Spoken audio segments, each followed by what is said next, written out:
They don't have a ton of time. They have some big road games coming up. They've got A&M at home next week. Week after that, they've got Tennessee at Tennessee. I mean, that's a big one. Later in the season, they're at LSU. They are at Ole Miss. That's 3 road games against teams currently ranked in the top 25 in the poll. Let's just play hypothetical and say that if Bryce Young is not back for the Tennessee game in 2 weeks, do you lean that Alabama still wins that game? Felder, what do you think? I think those back-to-back are scary, Tennessee and Mississippi State, because they like speed and space, right? They're going to push you outside the numbers. They're going to try to do things. And it's not that Alabama's defense can't find ways to stop them. It's that you are going to have to try to keep pace. And you're going to have to score. And Milroe is going to be interesting when you have to score. That's the part I find intriguing. But I do think that this is a team that, realistically, if they ball their fist up, I don't know, with the exception of Georgia, I don't know that if they ball their fist up, people are going to be able to stop them from doing what they want to do. Yeah, I worry about that as well. I mean, I'm not worried about Texas A&M next week. That's fine. And actually, that's why I didn't mention them. Yeah, exactly. That's why I hope Bryce Young that's why I hope he takes that game off, right? Yeah. To be ready for Tennessee, because I think, like you said, it's not about can you stop Tennessee. It's about when you do stop them, can you take advantage of the scoring opportunity? And for me, Jalen Milroe hasn't shown me enough as a below 50% passer on the 9 passes he did throw. Yep. But I do like his legs. But once again, it still makes you one-dimensional, still makes you a ground team against an air raid-esque type of squad over there in Tennessee. So I think you have the athletes to hang with them, but you have to declare and you have to show. And once they know what you're doing, once you drop your draws, that's it. That's the moment of truth at that moment. So I think they have the athletes to handle that. But at the same time, it's one thing to know that, but it's also another thing to have that extra golden bullet in the gun, which is Bryce Young, who can differentiate any type of game. Max, does Tennessee have the stuff, whether it's scheme or whether it's players? Do they have the stuff defensively to just take away an entire run game for Alabama if it really is just Milroe in that game? Like, are they going to be able to force him to beat them through the air? No, they don't have enough size on that front 7. I will. You have the scale, right? Bama O-line, the entire Tennessee defense.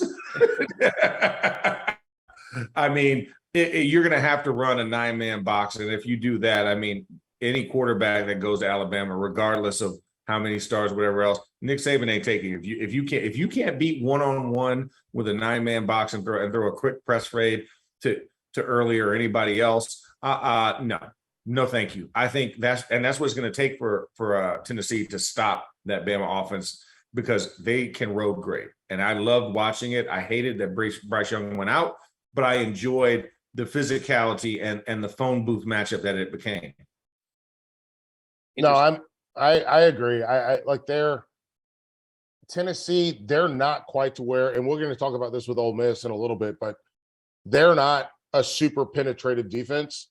They're still a defense that tries to play 1-to-1. Am I wrong about that, Max? They try to play kind of 1-to-1 and like fill gap and just make sure that they spit, they hammer, they splatter, they do all those things. They're not aggressive, penetrative as a defense. And so if you're not going to do that, I think the biggest question mark is going to be, if they get their hands on you, what are you going to do?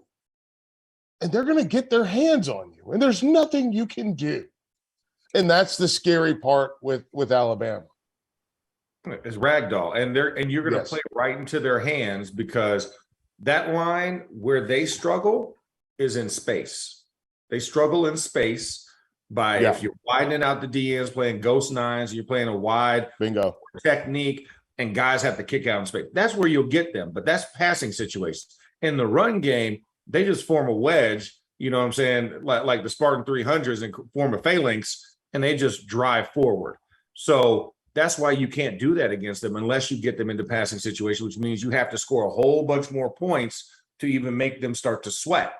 And I just don't know that that's going to happen just because of that defense and Captain Anderson over there with his Captain America shield. just knocking folks out. Yeah, that's why our beloved George Whitfield calls them the Roman army. I mean, they just put the shields down. There's nothing you can do about it. So we also got a classic Nick Saban press conference this week in which he was asked what if they're going to install any packages for Jalen Milroe. And he's like, "You mean the package we already have?" Fantastic clip if you want to see that. But either way, I'm looking forward to seeing more of Milroe. I don't know if he has the arm or not. Based on what we saw last week, I'm skeptical of that. But I will tell you one thing, on that 80-yard touchdown run, there's not many guys I have ever seen in college that had the afterburners the way that he did. To make that cut to the right, to beat him to the outside, and just sprint to the end zone in a way where he created 20 yards of separation. Quarterbacks aren't supposed to do that. And it's very interesting for me to see an Alabama quarterback have that, let alone we've seen it at other programs that have kind of needed a guy who maybe that's all he's got, but he's the kind of guy who can just do that and keep you in games. To throw that in with Alabama and everything they have on the other side of the ball is fascinating stuff to watch play out.